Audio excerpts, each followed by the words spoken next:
ಸಿದ್ದರಾಮಯ್ಯನವರ ಮೇಲೆ ಇದೊಂದು ಕಳಂಕ ಬಂದಿದೆ. ನಾನು ಇದು ಸಿದ್ದರಾಮಯ್ಯ ಮೇಲೆ ಕಳಂಕ ಅಂತ ನಾನು ನಂಬಿಲ್ಲ. ಈ ಕಳಂಕ ಇವತ್ತು ನಮ್ಮ ರಾಜ್ಯಪಾಲರು ಸಂವಿಧಾನದ ಮೇಲೆ ಮಾಡ್ತಾ ಇದ್ದಾರೆ ಅಂತ ನಮ್ಮ ಎಲ್ಲ ಕಾಂಗ್ರೆಸ್ಸಿಗರ ನಂಬಿಕೆ ಇದೆ.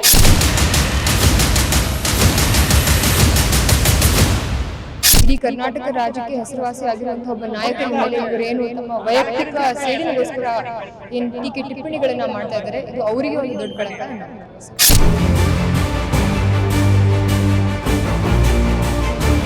ಅದಕ್ಕೆ ಇದು ಸೆಲೆಕ್ಟಿವ್ ಆಗಿ ನಾವು ನಮ್ಮ ರಾಜ್ಯಪಾಲರು ತಗೊಂಡಿರುವಂತಹ ನಿರ್ಧಾರ ಅಂತ ನಾನು ನಂಬಿದ್ದೀನಿ. ಇದು ಕೋರ್ಟಿನಲ್ಲೂ ಕೂಡ ಇದೇ ತೀರ್ಪು ಬರುತ್ತೆ ಅನ್ನುವಂತಹ ಪೂರ್ಣ ಭರವಸೆ ನಮಗಿದೆ. ಸಿಎಂ ಸಿದ್ದರಾಮಯ್ಯ ವಿರುದ್ಧ ನೀಡಿರುವಂತಹ ಪ್ರಾಸಿಕ್ಯೂಷನ್ ಅನುಮತಿ ವಿಚಾರಕ್ಕೆ ಸಂಬಂಧಪಟ್ಟಂತೆ ಇವತ್ತು ಕಾಂಗ್ರೆಸ್ ರಾಜಭವನ ಚಲನಿಸ್ತಾ ಇದೆ. ಈ ವಿಚಾರಕ್ಕೆ ಸಂಬಂಧಪಟ್ಟಂತೆ ಮಾತ್ರ ನಮ್ಮ ಜೊತೆ ಸಂಯುಕ್ತಾ ಪಾಟೀಲ್ ಅವರಿದ್ದಾರೆ. ಮೇಡಮ್, ಸಿದ್ದರಾಮಯ್ಯನವರ ಮೇಲೆ ಇದೊಂದು ಕಳಂಕ ಬಂದಿದೆ. ನಾನು ಇದು ಸಿದ್ದರಾಮಯ್ಯ ಮೇಲೆ ಕಳಂಕ ಅಂತ ನಾನು ನಂಬಿಲ್ಲ. ಈ ಕಳಂಕ ಇವತ್ತು ನಮ್ಮ ರಾಜ್ಯಪಾಲರು ಸಂವಿಧಾನದ ಮೇಲೆ ಮಾಡ್ತಾ ಇದ್ದಾರೆ ಅಂತ ನಮ್ಮ ಎಲ್ಲ ಕಾಂಗ್ರೆಸ್ಸಿಗರ ನಂಬಿಕೆ ಇದೆ.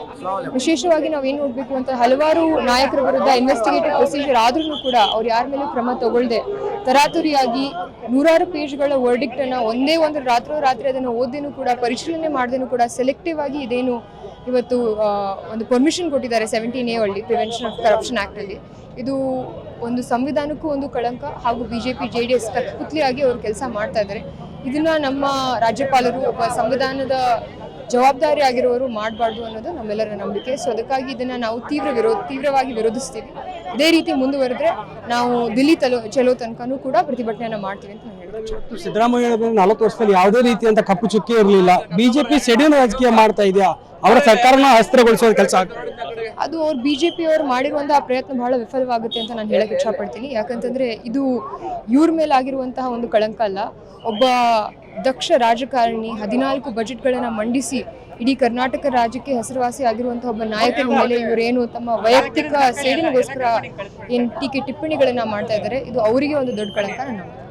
ಮುಂದಿನ ಹೋರಾಟದಲ್ಲಿ ಹೇಗೆ ಪಾಲ್ಗೊಳ್ತೀರಿ ಮೇಡಮ್? ನೀವು ಕೂಡ ನಾವೆಲ್ಲ ಕಾಂಗ್ರೆಸ್ಸಿಗರು ಪ್ರತಿಯೊಬ್ಬ ಕಾರ್ಯಕರ್ತರು ಇಟ್ಕೊಂಡು ನಾವೆಲ್ಲರೂ ಕೂಡ ತಳಮಟ್ಟದಿಂದ ಹೋರಾಟವನ್ನ ಮಾಡ್ತೀವಿ ಅಂತ ನಾನು ಹೇಳಕ್ಕೆ. ಮುರುಗೇಶ್ ನಿರಾಣಿ ಆಗಿರ್ಬೋದು, ಶಶಿಕಲಾ ಜೊಲ್ಲೆ ಆಗಿರ್ಬೋದು, ಕುಮಾರಸ್ವಾಮಿ, ಹೀಗೆ ಹಲವಾರು ನಾಯಕರ ಮೇಲೆ ಕೇಸ್ಗಳಿದ್ದಾವೆ. ಅವುಗಳನ್ನ ಬಿಟ್ಟು ತರಾತುರಿ ನಿರ್ಧಾರ ತೆಗೆದುಕೊಂಡ್ರ ರಾಜ್ಯಪಾಲರು. ಅದಕ್ಕೆ ಇದು ಸೆಲೆಕ್ಟಿವ್ ಆಗಿ ನಾವು ನಮ್ಮ ರಾಜ್ಯಪಾಲರು ತಗೊಂಡಿರುವಂತಹ ನಿರ್ಧಾರ ಅಂತ ನಾನು ನಂಬಿದ್ದೀನಿ. ಇದು ಕೋರ್ಟಿನಲ್ಲೂ ಕೂಡ ಇದೇ ತೀರ್ಪು ಬರುತ್ತೆ ಅನ್ನುವಂತಹ ಪೂರ್ಣ ಭರವಸೆ ನಮಗಿದೆ ಸರ್. ಇದಿಷ್ಟು ಸಂಯುಕ್ತಾ ಪಾಟೀಲ್ ಅವರ ಮಾತು. ಏನೋ ಕಾನೂನಿನಲ್ಲಿ ಹೋರಾಟವನ್ನ ಮಾಡ್ತಿದ್ದೀವಿ, ಕೋರ್ಟ್ನಲ್ಲಿ ಕೂಡ ನಮಗೆ ಗೆಲುವಾಗುತ್ತೆ ಅನ್ನೋ ಮಾತನ್ನ ಹೇಳ್ತಾ ಇರುವಂತದ್ದು. ಕ್ಯಾಮರಾ ಪರ್ಸನ್ ಯುವರಾಜ್ ಜೊತೆ ದುರ್ಗೇಶ್ ನಾಯಕ, guarantee news, Bengaluru. Guarantee news, ಸುದ್ದಿ ಖಚಿತ, ನ್ಯಾಯ ನಿಶ್ಚಿತ.